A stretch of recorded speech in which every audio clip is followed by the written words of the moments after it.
ನಾನು ಆಗಾಗ ಒಂದು ಮಾತು ಹೇಳ್ತಾ ಇರ್ತೀನಿ, ಅಧಿಕಾರ ನಶ್ವರ, ಸಾಧನೆಗಳು ಅಜಾಮರ, ಆದರೆ ಮತದಾರನೇ ಈಶ್ವರ.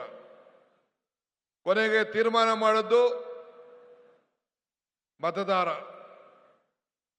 ನಾನು ಈ ಚುನಾವಣಾ ಸಂದರ್ಭದಲ್ಲಿ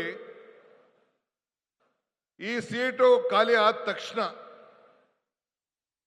ಬಹುಶಃ ನಮ್ಮದೇ ಆದಂಥ ಹೊಸ ರಾಜಕಾರಣದ ಇತಿಹಾಸದಲ್ಲಿ ಪ್ರತಿಯೊಂದು ಹೋಬಳಿಗೂ ಭೇಟಿಯನ್ನು ಕೊಟ್ಟು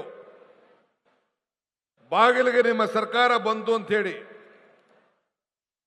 ಸುಮಾರು 25,000 ಅರ್ಜಿಗಳನ್ನು ಜನರ ಹತ್ರ ಸ್ವೀಕಾರ ಮಾಡಿ ನಿಮ್ಮ ಸಮಸ್ಯೆ ಏನು ಅಂತೇಳಿ ನಾನು ಆಲಿಸಿದೆ. ಬಹುಶಃ ಬಹಳ ಜನ ಎಲ್ಲ ತಾವೆಲ್ಲ ಬಂದು ಪಕ್ಷ ಭೇದವನ್ನು ಮರೆತು ಅರ್ಜಿಯನ್ನು ಕೊಟ್ರಿ. ಸುಮಾರು 19,000 ಜನ ಮನೆ ಇಲ್ಲ, ಸೈಟ್ ಇಲ್ಲ ಅಂತೇಳಿ ಅರ್ಜಿಯನ್ನು ಕೊಟ್ರಿ. ಬೇರೆ ಬೇರೆ ಪಾಣಿ ಇಲ್ಲ, ಖಾತೆ ಆಗಿಲ್ಲ, ಜಮೀನು ಮುಂಜಾಗ್ರತೆಯಲ್ಲಿ ಅಂತ ಅರ್ಜಿಗಳನ್ನ ಕೊಟ್ರಿ. ಅದನ್ನೆಲ್ಲ ನಾನು ನನ್ನ ಕೆಲಸಗಳನ್ನ ಪ್ರಾರಂಭ ಮಾಡಿ ನಿಮಗೆ ಒಂದು ಮಾತು ಕೊಟ್ಟಿದ್ದೆ. ನನ್ನ ಜವಾಬ್ದಾರಿ ಇಲ್ಲಿ ಯಾರು ಕ್ಯಾಂಡಿಡೇಟ್ ಆಗ್ತಾರೆ ಅದು ಮುಖ್ಯ ಅಲ್ಲ, ಈ ಡಿ ಕೆ ಶಿವಕುಮಾರ ಕ್ಯಾಂಡಿಡೇಟ್ ಅಂತ ನಾನು ಹೇಳಿದ್ದೆ.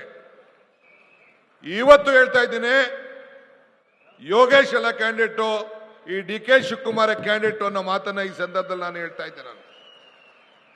ನಾನು ಯೋಗೇಶು, ಬಾಲಕೃಷ್ಣ, ಇಕ್ಬಾಲ್ ಹುಸೇನ್ ನಾವೆಲ್ಲ ಸೇರಿ ನಮ್ಮ ವಿಧಾನ ಪರಿಷತ್ತಿನ ಸದಸ್ಯರಾದಂಥ ರವಿ, ಪುಟ್ಟಣ್ಣ, ರಾಮೋಜಿಗೌಡರು ಮತ್ತು ಡಿ ಕೆ ಸುರೇಶ್ ಅವ್ರನ್ನ ಸಹಕಾರದೊಂದಿಗೆ ಮುಂದಕ್ಕೆ ಈ ಜಿಲ್ಲೆಯಲ್ಲಿ ನಾವೇನು ಮಾಡಬೇಕು ಅನ್ನೋದು ಬಹಳ ಮುಖ್ಯ.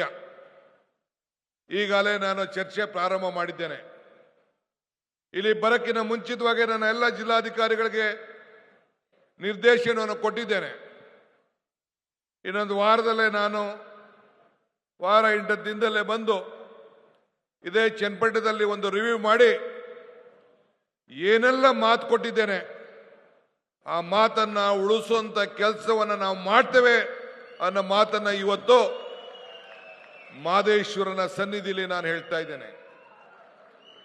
ನಾನು ಯೋಗೇಶ್ ಅವರು ದೇವಸ್ಥಾನ ಕಟ್ಟಿದ್ದಾರೆ, ಬಿಸ್ಲಮ್ಮನ ದೇವಸ್ಥಾನ ಕಟ್ಟಿದ್ದಾರೆ, ಮಾದೇಶ್ವರನ ದೇವಸ್ಥಾನ ಕೂಡ ಕಟ್ಟಿಸಿದ್ದಾರೆ.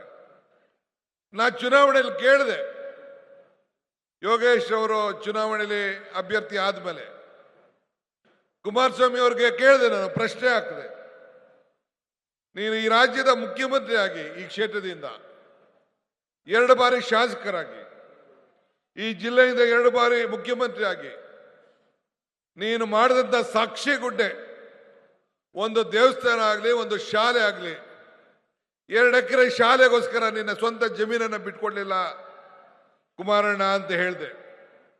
ಅದಕ್ಕೆ ಉತ್ತರ ಎಲ್ಲೂ ಕೂಡ ಬರಕ್ಕಾಗಲಿಲ್ಲ. ಈಗ ನಾನು ಕೇಳೋದಿಲ್ಲ, ಉತ್ತರ ನಾನು ಕೇಳಕ್ಕೆ ಹೋಗುದಿಲ್ಲ, ನನಗೆ ಅವಶ್ಯಕತೆ ಇಲ್ಲ. ನೀವೇ ಉತ್ತರ ಅದಕ್ಕೆ ಕೊಟ್ಬಿಟ್ಟಿದ್ದೀರಿ ನೀವು. ಈಗ ಮುಂದಕ್ಕೆ ನಮ್ಮ ಮೇಲೆ ಜವಾಬ್ದಾರಿ ಇದೆ. ಸುರೇಶ್ ಅವರು ದೀಪ ಹಚ್ಚಿಸ್ಬೇಕಾದ್ರೆ ಹೇಳ್ತಾ ಇದ್ರು, ನೀವು 4 ಜನ ಸೇರಿ ಒಟ್ಟಿಗೆ ಹಚ್ಚಿ ಅದೇನ್ ಮಾಡ್ತೀನಿ ನೋಡಿದ್ದೀವಿ ಅಂತೇಳಿ ಸವಾಲಾಗ್ತಾ ಇದ್ರು. ಯೋಗೇಶ್ ಅವರೇ, ಈ ಸವಾಲನ್ನ ನೀನು ಸ್ವೀಕಾರ ಮಾಡಬೇಕು, ನಾನು ಸ್ವೀಕಾರ ಮಾಡಬೇಕು, ಬಾಲಣ್ಣನು ಸವಾಲು ಸ್ವೀಕಾರ ಮಾಡಬೇಕು ಮತ್ತು ಇಕ್ಬಾಲ್ ಹುಸೇನು ಸವಾಲು ಸ್ವೀಕಾರ ಮಾಡಬೇಕು.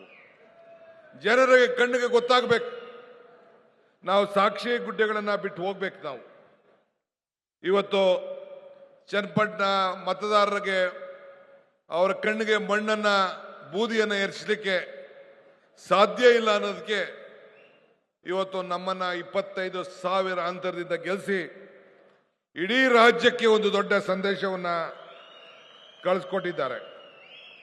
ಇವತ್ತು ನನ್ನ ಮೇಲೆ, ಈ ಡಿ ಕೆ ಶಿವಕುಮಾರ್ ಮೇಲೆ, ಸಿದ್ದರಾಮಯ್ಯನವ್ರ ಮೇಲೆ ನಂಬಿಕೆಯನ್ನು ಇಟ್ಟು ಈ ಗ್ಯಾರಂಟಿ ಯೋಜನೆಗಳು ಮತ್ತು ಅಭಿವೃದ್ಧಿ ಮೇಲೆ ನಂಬಿಕೆಯನ್ನು ಇಟ್ಕೊಂಡು ಇವತ್ತು ಅನೇಕರು ಮತದಾರವನ್ನು ಕೊಟ್ಟಿದ್ದಾರೆ. ಈಗ 600ಕ್ಕೂ ಹೆಚ್ಚು ಕೋಟಿ ರೂಪಾಯಿ ಹಣ ವಿವಿಧ ರೀತಿಯಲ್ಲಿ ತಂದು ಈಗಾಗಲೇ ಕೆಲಸ ಪ್ರಾರಂಭ ಕೂಡ ಆಗಿದೆ. ಈಗ ನಾವು ನಿಮಗೆ ಅಭಿವೃದ್ಧಿ ಬೇಕೋ ಇಲ್ಲ ಕಣ್ಣೀರು ಬೇಕೋ ಇದನ್ನು ನಿರ್ಧಾರ ಮಾಡಿ ಅಂತ ಕೂಡ ನಿಮ್ಮೆಲ್ಲರೂ ಕೂಡ ನಾವು ಮನವಿ ಮಾಡಿದ್ವು. ನಿಮಗೆ ಕಣ್ಣೀರು ಬೇಡ, ಅಭಿವೃದ್ಧಿನೇ ಬೇಕು ಅಂತೇಳಿ ನೀವೆಲ್ಲ ತೀರ್ಮಾನವನ್ನು ಮಾಡಿ ಆಯ್ಕೆಯನ್ನು ಮಾಡಿದ್ದನ್ನು ನಾವು ಮರೆಯಲಿಕ್ಕೆ ಸಾಧ್ಯ ಇಲ್ಲ.